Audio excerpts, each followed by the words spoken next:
Welcome back to part 2 of the Arkyana Hogs podcast. It's our 9th one of the season.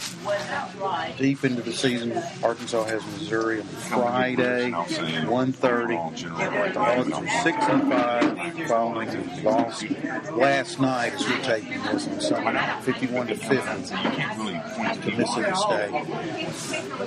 As it turned out, with everything that happened in that ball game, all the ifs, ands, or buts, going for 4th and 1 on the Mississippi State 26 in the third quarter that failed and may have changed the momentum. Dropped interception earlier. All the things that probably entered into that. It still came down to a play at the end. You can go back and look at all these other plays, but the game was there to be won with the ball being placed on the 19-yard line, a 29-yard field goal attempt. Yes, it didn't work. We know that. It wasn't a miss necessarily by the kicker this time as much as a botch up front, but in all of what was going on at the end, guys, and I know hindsight says, man, we shouldn't have done, well, you know, that's easy too. And I know people will go, well, you're just being a second guesser. But in the press box, I can tell you that several of the people that I was with were like, I can't believe they're going to put this on this kid to make this kick. And it really didn't come down to him and his foot. It came down to something that happened up front. But should Arkansas have played it like they did? Mississippi State had used all 3 timeouts as Arkansas ran 3 straight plays into kind of the middle of the field. I know Michigan State earlier had won a game at the buzzer against Ohio State. They probably felt a little more confident with their kicker, who had missed a kick, by the way, during the game earlier. But, I mean, you think about the things I pointed out at the end of part 1, all the times Arkansas has had a field goal or a situation to make a play, and they haven't. And it's like, and I thought right then and I thought afterward, and I still am thinking, you got to have some real lack of short-term memory or something to not think, you know, all those other times didn't work, but this time it's going to, even from 29 yards. I want to ask you guys what you were thinking, how it shaped up, how it ended for you as you saw Arkansas playing for the field goal. Man, that's the hottest topic. That's how the outcome of the game was decided. As fans, when you lose, you tend to be very critical. You get your comb out and you go through everything that could have been different. When you think about that last moment, the field goal, I think in everybody's minds you were saying, well, this is the numbers. This is the way we should play it. It's a gimme, right? As Arkansas fans, you have that down with our kicker. You look at the overall game. We played a wonderful set. We had 1 penalty. Every facet of our game seems to be clicking, yet it's that one area that still eludes us. And that goes to show that it's hard to win a championship unless you have every facet going in one game and in one period of the season. This is a point that we should examine. Keep in mind, and I'm going to set it up for Rick, keep in mind that Arkansas is progressing in most areas, especially offense. People were cussing Brandon Allen early in the season. Now he's our best friend. So keep that in mind when you want to look at one play. You want to look at a game that was well played by the majority of the Arkansas staff, coaches, players. And when you look at one play, just consider how well we've done against Mississippi State on offense as well as throughout the season. You know, I was, when that series occurred, I was standing outside the Letterman's Club with the other member of the Louisiana trio, Steve Hudson. And Steve was arguing the point, it's a smart play. And I'm sitting there going, hang on, 2nd, 3rd down, you know, use Brandon Allen, throw the ball, try and get the touchdown. And I think the right answer is both. You know, I mean, you couldn't really go wrong, if anything, if you're playing the numbers. Let's say we're playing blackjack, right? I would have kicked the field goal. Mm-hmm. Okay, if I'm playing blackjack and I'm looking at the numbers, would have run the time. Yeah, I'm going to run the time. You play the field goal, so you can't say it's a bad decision. Nor would it have been a bad decision to give the ball to your best player in the game, which is Brandon Allen. So that's why this play it's one play. It wasn't the deciding factor in the game. The deciding factor was your defense couldn't tackle in the secondary and getting a rush on Dak Prescott. He's an NFL quarterback. So you can talk about it all you want to. You're blue in the face. And if you're number 46 for the Hogs, his heart's broken right now because he wanted to win that game just as bad as everybody else in that stadium, maybe even more so. So we can't hold him accountable. It's really holding everyone accountable from game one to game to the last play, or first play to the last play, and that's ultimately it. That's the way a coach looks at the game. You look at all these deciding factors. If you want to criticize something, I will criticize one thing. I thought the play on 4th and 1 and the throw to Hunter was not the right call. That was a coaching mistake. You sat there and want to get on Brett Bielema, get on him for that. Because here we are, we have an opportunity to really kind of capitalize on things. And it was a little bit too gimmicky, I thought, at that point in time. We could have done some type of bootleg, something where we could get our receivers open, as opposed to putting one receiver in a route, again, against one defensive back. When they're looking at our tight ends going, well, they ended up double covering him. They actually had him. There was a guy in front and a guy to the side. So. Yeah, they did it to Sprinkle the week before and got an interception when Jamal Adams for LSU picked it off on Sprinkle in the same kind of play. So, you know, these that's the one thing I will say with Coach Bielema that, you know, I wish he would avoid is, you know, the fake kick against Tennessee, the fake punt against Alabama, the two tight end calls that we're talking about against LSU and against Mississippi State in short situations. So, you know, the field goal thing, throw that away. Let's look at the bigger problem. What have we talked about consistently on this podcast all year long? Is defense. We were critical of the offense at first, you know, and the defense. Now it's just consistently the defense. The offense has done a great job, in particular Brandon Allen. What a stud right now. Well, you've been exercising all your life. You mentioned that Arkansas lost to a guy that's probably, he could be a first-round draft choice. Somebody's going to be smart and pick Dak Prescott. He can be a quarterback like Cam Newton is. There's no doubt. I mean, think about this guy, again, if he was at LSU or Georgia or somewhere where he's got 4- and 5-star players around him, he might be in the running for the Heisman Trophy.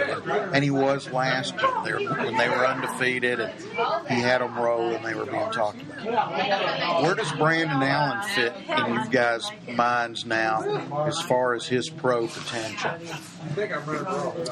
Pro potential and the potential that you have in college, they're two different components. We've got to realize that it comes down to the science of football when you play in the NFL. It's about the velocity of your passes, footwork. It's so precise because these guys are working on football 12 hours out of the day. And while I love Brandon Allen, I think his intelligence is there. I think he can make the reads.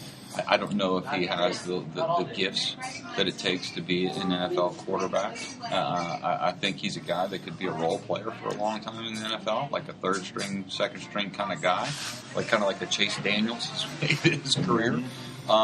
But you look across the field last night, and Dak Prescott, he's a guy that could be a starter.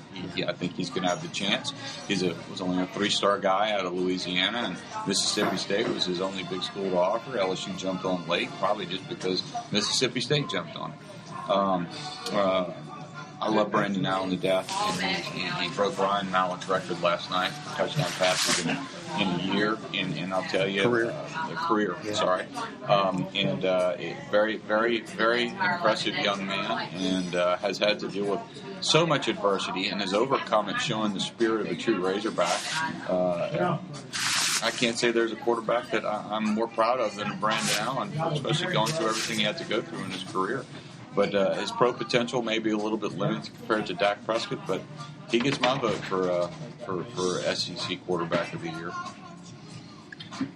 Absolutely, and in the face of a rough start this season, senior season, he's come through and set records. He also set the single-game touchdown performance, right, for a Razorback quarterback. 7 touchdowns. 7. So he broke his own record. If you, as Rick said, there's a lot of competitors and champions that play college football that don't translate into the NFL. So that's to be determined later. Right now, I know that Brandon Allen's the best quarterback on the field for the Razorbacks. He's got the trust of his teammates. He's got the trust of his coaches. And he certainly trusts himself. He's making great decisions. I wouldn't trade Brandon for anyone, and I've had that stance for a long time. I think Rick and I, last spring, we saw the work that he was doing in drills. We saw the confidence he had. We saw the quick release he had. And then Enos drops in and develops him even further. So that's not an issue at all. It goes to show that as fans, we're sometimes limited in scope and perspective when it comes to players' overall performance and how they're being developed in the long-term progress of a team. We're there. We have some gaps to finish closing with Bielema, with some recruiting, which we've seen recently. We've got some defensive linemen that look really good coming in. We've got some other guys that are on the verge of committing to the Razorbacks. I think that will make a difference for us. You guys saw McTelvin game Friday night. Yeah, that's right. You got a guy like Agim over in Hope that is really talented athletically more than what we've seen at any point this season. Yeah, what'd you think of him? Well, Rick's got close up and personal. Tell him about it. Yeah, he's legit. He's what you look for in a it depends on which recruiting class or whoever's with scouts looking at him, 4 or 5 star. He's a blue chip, right, Jeff? Yeah, he's a blue chip. That's the word to use. Physically, they say he's 6'3". Well, it looked like he was 6'5" out there. Bielema said he thought Bijan Jackson had a good butt, right? Yeah. This guy's got the same kind of thing. He's just a physical specimen, and when he turned it on, he was wicked good, and he's just a gifted young man, and he's going to do very, very well. I think that he's got to learn how to play at the collegiate level, just from the standpoint of college football is every play nonstop, real hard. And he's been able to probably get away with some things in the high school level. But he's a player. He's going to be somebody that we'll be very excited about. A couple of things specific that maybe could follow a tendency that we've seen in some players. He had a pass reception, I believe. He also blocked some passes and got out on the edge a lot on defense. He threw a touchdown pass. There you go. So he'll fit in with Bielema's scheme if he decides to move over to that side. Overall, he was big. He has a natural knack for leverage. And like Rick said, he's got some speed to learn and pace and a motor about what it takes in college. But once he learns that, he's got the tools essential. Well, a final question. Missouri this weekend, Friday actually, 1:30 on CBS, and there'll be a Hogs Zone special before that game. You guys may be involved in it. For that matter, you may not know that yet. But there will be an hour-long show on Channel 11 in Little Rock preceding the Missouri game. Let's talk just briefly about Missouri. They're a very struggling season. And, of course, Gary Pinkel coaches last home game. This will most likely, unless Missouri absolutely upsets Arkansas, will be his last game period, as they're playing for bowl eligibility. They're 5-6. Arkansas, on the other hand, looking for a 7th win, which is it's probably not what we hoped coming in. We thought we might get 8 or 9 wins, an improvement on 6 from last year and 3 the year before. But, hey, you got to take what you get. And 7 wins to finish the season and a 5-3 conference record would be quite the finish, I think. How do you see the game going? We'll give us each of you a prediction, and we'll wrap up our podcast for the regular season. Yeah. Let's go back a little ways. What did you predict the season to be? I would ask everyone to answer that question. What was your prediction for the record? Who did you pick that we would lose to? I don't think it's that far off. Now, Toledo, Texas Tech. Those were surprises. Yeah, there's the gap. We've talked about that in the past, why that could have been, what the reasons could have been for that. Coming into the Missouri game, I think the Razorbacks are going to be very ready to play. It's going to be a team that's struggling in many areas, many levels, many perspectives with Missouri. Razorbacks come out, offense performs very well. Rick, you talked earlier about if we try to pound the ball on a running game, that's not our best route. And I think what we saw against Mississippi State exemplifies that as well. Defense, I think we're going to be quite fine. We've got the talent to match up with Missouri. I think you'll see a kind of a methodical game in the beginning, and then we kind of break out on offense, and I think we'll beat them by 17 points. Call it 35-18. Yeah, I think Missouri, you look at Finkel's last game, they're fighting to be bowl eligible, so you look at their preparation, the momentum they want going into this game, the emotions that'll be there. They'll be kind of hot. I think the first couple of series they'll be ready to rock and roll due to that. But after a couple of series wears off, you don't start thinking about this is your coach's last game and we got to play for a bowl game. It's the task at hand. And that's what mentally goes through a player. You come out with the hype and then that kind of dissipates early on. And that's when I think it comes down to business, like Mike had said. And I think Arkansas will start to take control. I think we were a better team a year ago, and I think we're a better team even now. So, I am predicting an Arkansas win, something like 28-14. It's going to be rainy and cold, so it could be kind of like the Ole Miss game last year. You look at teams that have had problems against them. They're teams that can't pass the ball. Georgia example. Teams that can pass the ball have had success. You really just kind of look at Florida and Mississippi State, a similar team to us that throws the ball well. That could be 30-14. That's why I'm going in that direction. But I think we'll have them ready, and it should be a good SEC game. No game in the SEC is easy. I don't see a Duranya Wilson or a Fred, whatever his name was. Now I'm see it, Fred Ross. It's already 24 hours. It's wearing on me. But those were two really good receivers for Mississippi State. Yep.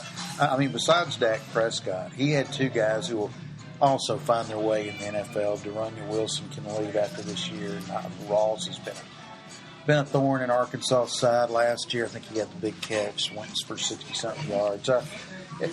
Missouri's not going to have that. There is no DGB over on that side. There's not even those receivers from last year that hurt Arkansas. No Matty Mock. They have a freshman quarterback. There's a whole lot of reasons why they're barely able to score. Mississippi State beat them in Columbia 31-13. Their defense is good. They got after Dak Prescott better than our defense did. I think our defense is going to be embarrassed from how they performed this week. It is a short week to turn it around, but I think they're going to try to make up for the embarrassing performance they had. And I think they'll give a good defensive performance. I'm going to just, it was a running joke from my point of view. I picked every score to be like 24-17 because at the time I started picking that was the average. Arkansas was always at scoring like 24. It looked like our max. You better take up your Arkansas score in this. Yeah, I think they'll outscore 24 now. I think I can finally go.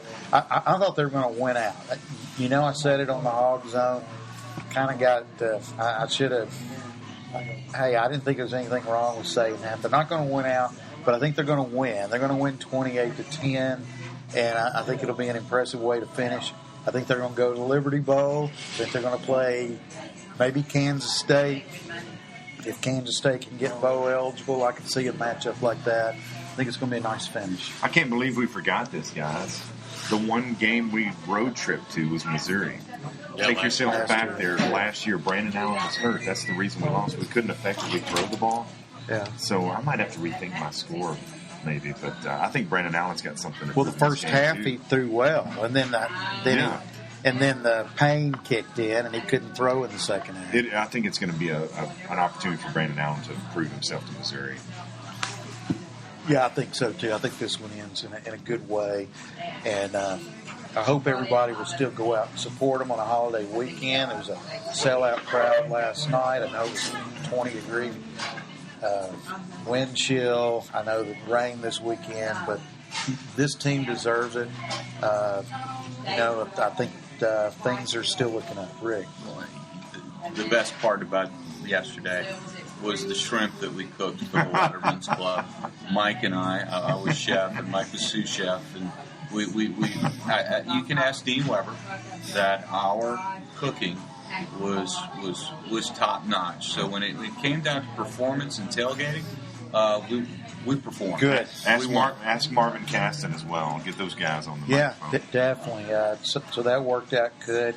Hey, listen, this is going to wrap it up on the regular season. We're going to take a break after the Missouri game, but we will have a bowl game, and we'll actually do a pre-bowl podcast that kind of wraps up where they are, where they're going. We should know more commitments at that time as well. We'll know who we're playing in the bowl, obviously, and see how things match up. Frankly, I hope it's a team that isn't wide open with a quarterback who can perform. I think that doesn't fit Arkansas too well, but we'll see how that all works out. We want to thank you for listening to this podcast this season and tonight, and hope you'll join us again down the road. Mike Shepard, Rick David, thank you guys again for doing this season, and we hope we have many more of these ahead. Yes, sir, Jim. Thank you.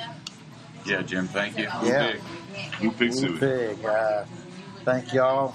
Go Hogs and all that. And for these guys, I'm Jim Harris. Good night, everybody. But we don't have a pickup.